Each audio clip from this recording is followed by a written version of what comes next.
كيفك؟ الحمد لله. كيف حالك؟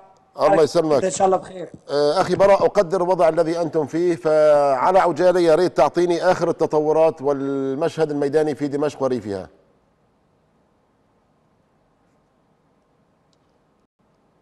الو. تماما اخي احمد، في يوم رمضان الثاني لم يختلف كثيرا عن الخمسه ايام الماضيه. اخي احمد تسمعني؟ نعم نعم، تفضل تفضل.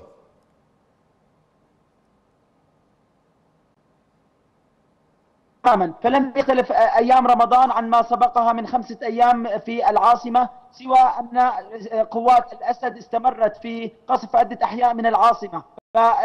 فمنذ الصباح وحتى عصر هذا اليوم كان هناك هدوء حذر في جميع مناطق واحياء العاصمه، ولكن بعد ان انقلبت الساعه الى بعد عصر اليوم حتى توجهت تعزيزات عسكريه من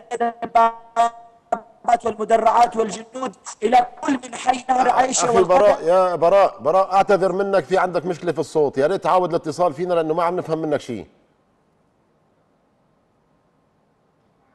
اعتذر منك اخي براء، يا ريت تحاول الاتصال، الاخوه في الكنترول